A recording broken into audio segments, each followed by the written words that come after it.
I'm free. I've been in Facebook jail for the past, I think, 7 or 8 days, and I'm finally free. I've been getting put in there more and more frequently as of late. But yeah, I was in Facebook jail, so I kind of really wasn't on the Facebook. I wasn't really able to. I just because I can't reply to things. It's just like I'm not gonna even waste my time. But today I was looking back at a memory, and it was a controversial post, if you will. So I figured I would share it with you because the conversations that I did have in there are pretty interesting. I'm not going to say the people's names to protect, their identity, but I did enjoy the conversation that we had on a public forum. So this episode is going to be about drug addiction, if it's based on choice or if it should be classified as a disease. Again, my views and my opinions are mine alone. I don't judge anybody else on their views or opinions. I'm probably going to ruffle some feathers in this discussion, but all I ask is that you kind of just hear me out. And like I said, I do come across some people who don't agree with what I'm saying. So I'm just going to read the original post and then I'll read the comments that happened between me and a few of my friends. And, I'll let you kind of formulate your own opinion. And if you agree or disagree with me, if you'd like to throw in your opinion into the hat, by all means, send me an email or contact me on Facebook, and I'll give you all that information at the end of the show. And I also have a lot of the links down in the description as well, depending on where you're watching this or listening to it. So yeah, there's ways to reach me, and you can tell me how you feel about my opinion, if you think I'm right or wrong, if you agree or disagree, and let's have a nice discussion, shall we? So the original post is as stated: drug addiction is a choice, it is not a disease. Before you stuck that needle in your arm or popped those pills in your mouth, you did not have an addiction. You created a habit that became habitual, and now you're dependent on the drugs. Addiction is a choice. Allowing addicts to believe that it's a disease only enables them and gives them an excuse to feel sorry for themselves and continue doing what they're doing. You don't have a disease. You have a weak mind. You have no self-control, and all you have is your drugs. I don't feel the least bit sorry for any of you. Tough love is going to make America great again. Now, I have a buddy who I believe he was a drug addict at one point, and he got clean and he's doing a lot better. And his comment was he agreed with me. He said it's definitely a choice. And then I have another friend who I'm not sure she dabbled in drugs, but she agreed with me. And then I had another friend, a childhood friend of mine, who I didn't know this about him, but he opened up a little bit with me, and we had a nice little dialogue. So I'll read the dialogue. His comment said, I agree to an extent, but I do believe at a point it becomes something more. Your post did make me feel LOL, but it's your opinion, bud, and that's okay. But I'll say it, I have been addicted, really addicted. It's whatever, but would love to chat about this. And my response was, I'm not denying that addiction is a thing, but it shouldn't be labeled as a disease.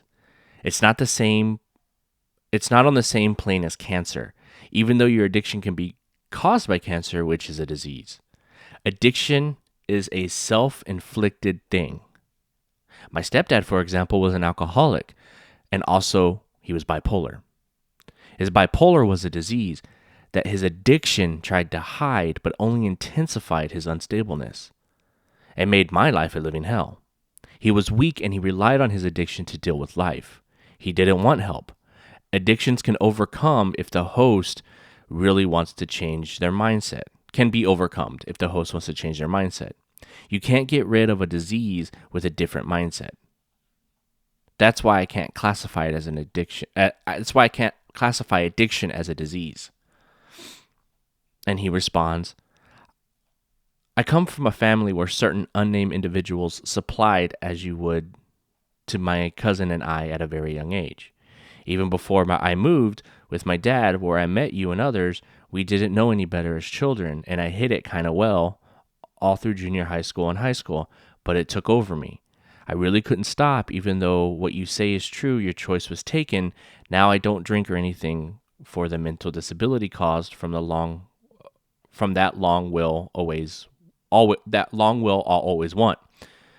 But like the choice you mentioned, I choose no, not easy, and my trip has been hard, but life is good now. Point is, my old friend, isn't always a choice. And I responded, but you did have a choice, as you so stated. You're in a better place now because your mentality is strong. You chose to be better and live a better life. You could have also chose to continue to go down that dark road and never broke the addiction. You may not think that is a choice, but it is. You either do something and change it, or you don't. But either way, you're making a choice. I'm glad you're in a better place. Good choices made you happier and living better. Now, what I also want to mention there is that he mentioned that, and I don't think I really touched on it in the comments, but he had mentioned it. It was something that was put in front of him as a child. And again,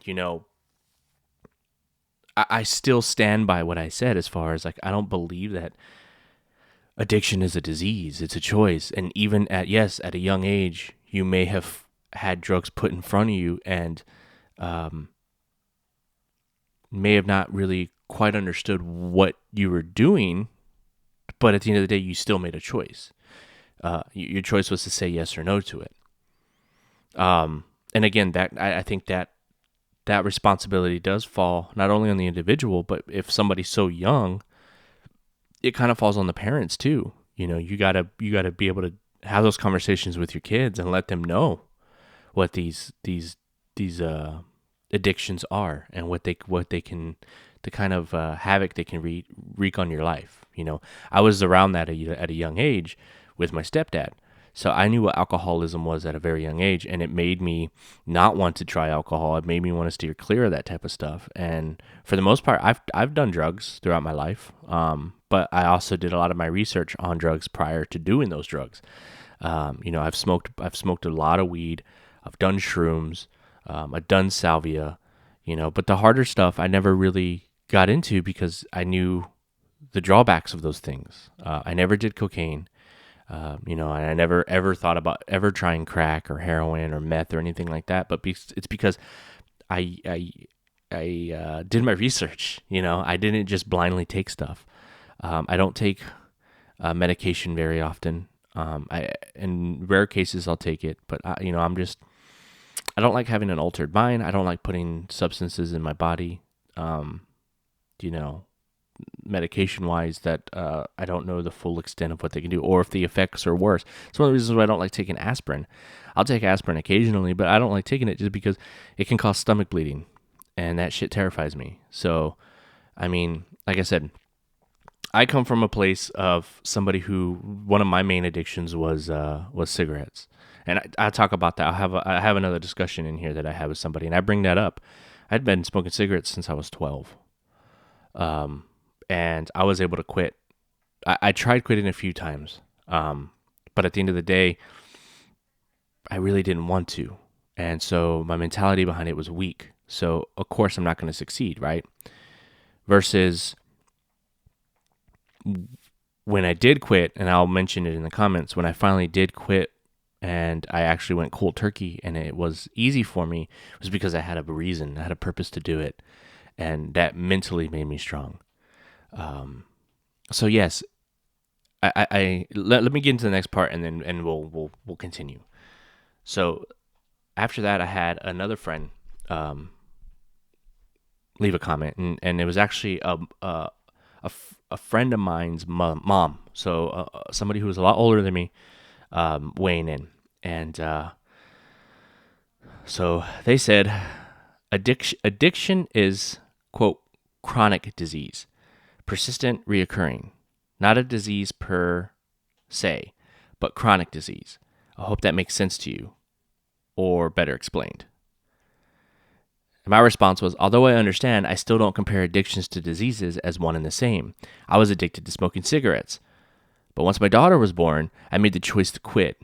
I didn't need anything to help me, but pure mental strength and discipline. My point is that addictions can be cured with the right mindset. Diseases, on the other hand, cannot. It takes more than a positive attitude and willpower to defeat a disease. They responded, well, that's just it. Disease is a disorder of structure or function. Everyone is not built the same as you and I. You have a strong structure. It's called a disease because it falls under the definition of a disease. Disease comes in many forms. My response was, to me, that just seems like a cop-out. Anyone is capable of change. For some, it may be harder than others, but no one said that change is easy. Our society is getting full of quitters and whiners, and to many people, that enforces that kind of behavior by giving those people a pass. Again, an addiction can be avoided at the source from the beginning. Too many people think that they aren't capable of great things and they become victims. It's sad. She replied, read what you just said. You're contradicting yourself. I'm a strong believer and it's a choice. I truly believe the way you do. But my brain is structured to be open to other possibilities. Like I said, not everyone is like you and I. Some people are strong for certain reasons, others are weak for certain reasons. I can recognize a whiner and a quitter. They don't fall into the subject that we are debating. But again, an unhealthy mind is unstructured. An unhealthy mind is not structured to be strong. With help, it can. A healthy mind has a structure and function to see things the way you and I do. Believe it or not, everyone is capable of change. In your sober world and mind, there is capability. You're absolutely right that addiction can be avoided, but when it's not, their world becomes diseased. Thank you for this healthy debate. I completely respect your opinion because I'm structured that way. And then my response was, where did I contradict myself? And the subject of quitters and whiners do play a role in this debate. Based on the majority of those people share the characteristics of an addict. It plays in the weak mindset. And I agree with help. They overcome the addiction, which is what separates the addiction from it being a disease. Their world may become diseased, or you can use the word plagued. In context, I understand what you're saying, but it still shouldn't be classified as an actual disease. With coaching and support, you can overcome an addiction, but that can't help a disease. You will need real medical treatment. We probably won't see eye to eye on this subject, but I did enjoy reading your view. You're much more sympathetic to people than I am. Maybe I just became jaded to addicts because I've been around a lot of them, I've been around a lot of them that didn't want help. Sorry, I got tongue-tied there.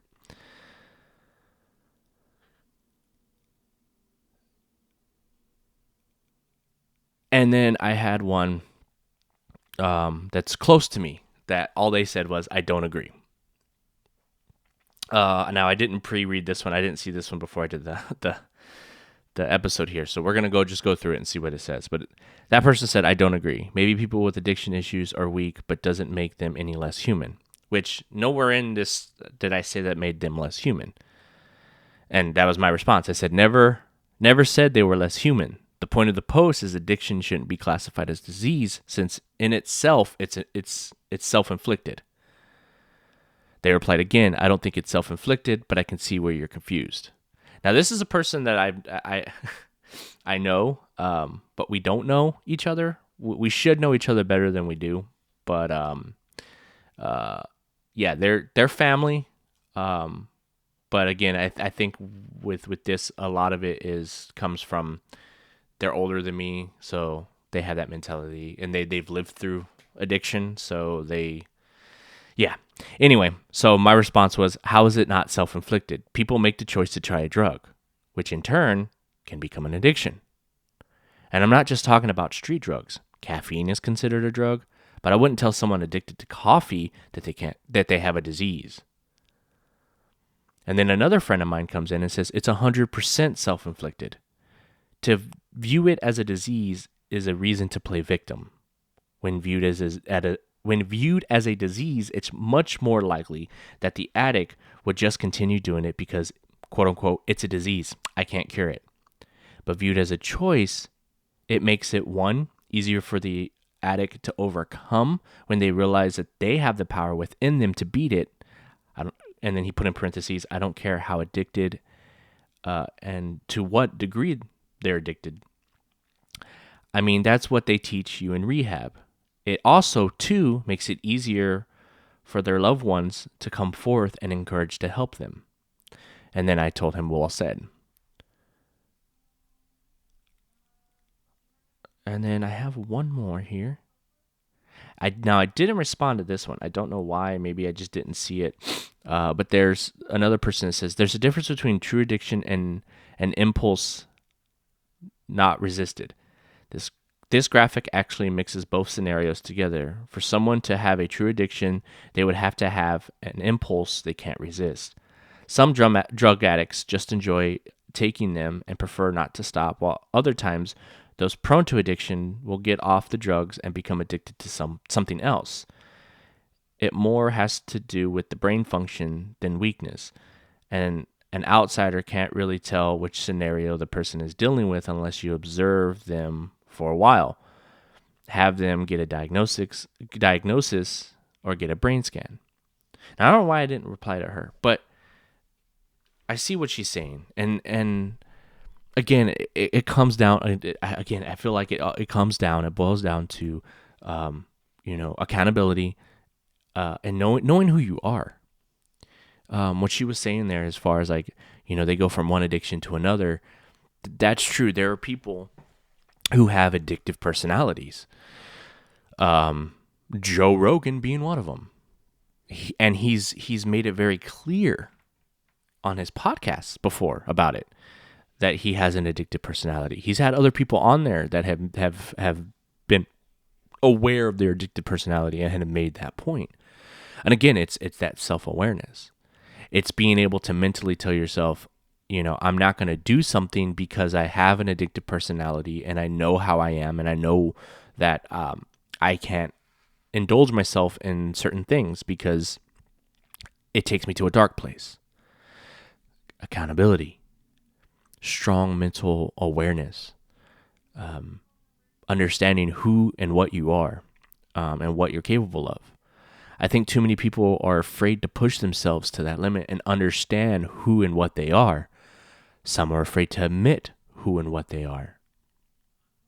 Addiction comes in many, many forms. It's not just street drugs. It's just not over-the-counter or prescription drugs. You can be addicted to food. You could be addicted to sex. You could be addicted to all sorts of things within life. But at the end of the day, you have the power within yourself to change those things. And we talk about addiction and overcoming it, but I think that overall is the outline of how you should live your life in general, even if you're not addicted to something. Understand that you have the power to change and you can be a better person. I encourage everybody to strive to be better than they were yesterday.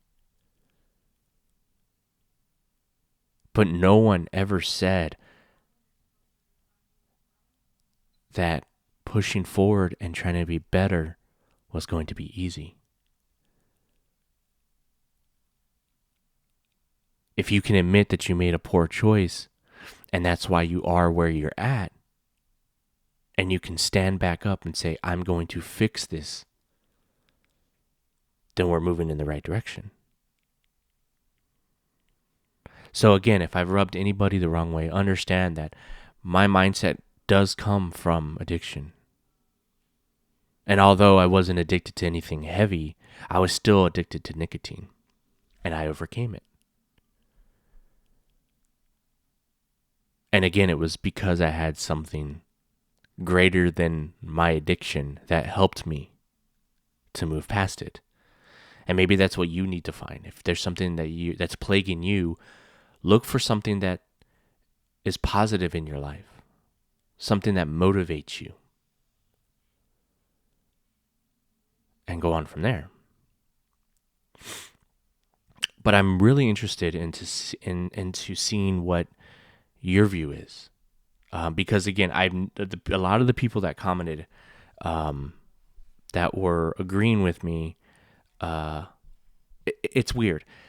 So there's a good portion of people who agreed with me who were addicts and no longer addicts. And then there were people who disagreed with me who were also addicts. But if you sit down with them as a group, it's a completely different mindset between a lot of them.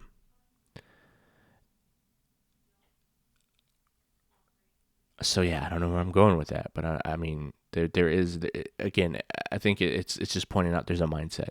You either take accountability and you push forward and you say I'm going to be better, or you pull the victim card.